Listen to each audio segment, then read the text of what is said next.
Again, logoiwek alak chetinyegei ak kabatishietab Kalenjin kokakolumda serikalitab emoni tetutik choton chebo kikimit sekta nebo kawek niton ko sikotesak rurutik choton chebo kawek en imbarenik en emetab Kenya ak kosibgei ak cabinet secretary nebo mungarosiek chemengechen en emet Wycliffe Oparanya kokamwa ine kole en nguni kokonyor sekta nebo kawek rurutik choton chemiten barak mising akot en kasarta nekikoesio serikali kelumda tetutik choton chebo minsetab minutik choton en kenyit agenge nekokosirto.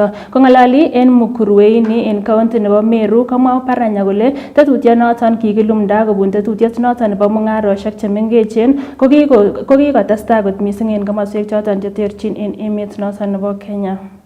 Its production in the entire country is just minimal, is about 2.5 kilos per bush.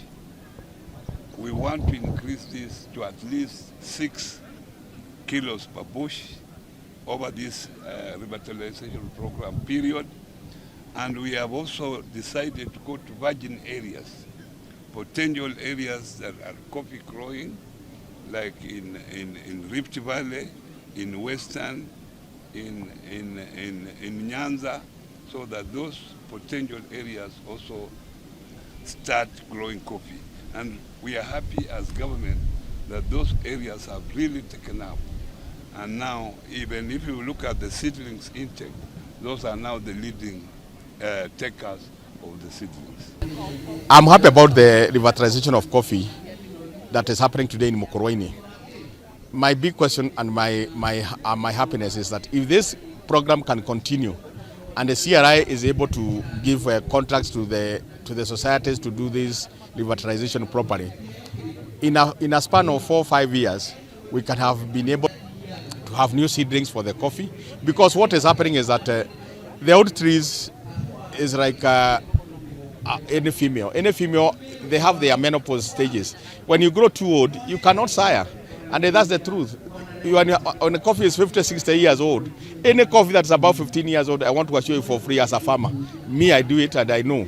Was forced to change my trees, so that if you want to produce better, you must have young trees, and then you make sure that those trees, you exchange them in between 15 and 20 years. So what do? Plant them in new trees in between the old ones, because most of the people who are here farming coffee today, they have inherited from their parents. I wanted to appreciate that the government is coming up with the ideal of revitalizing coffee farming in Kenya. But unfortunately, the way it is programmed or the way it is being executed, it is all wrong. Because we are being told we are revitalizing. What is revitalizing? What are they doing? It is the old story repeated all over, but it is not going to bear fruit. The way to revitalize coffee is to make sure that the farmer gets commensurate return for his efforts in the coffee farming. Once you pay a farmer well, nobody will tell him to wake up and go to the coffee farm. Because what motivates a farmer is the money.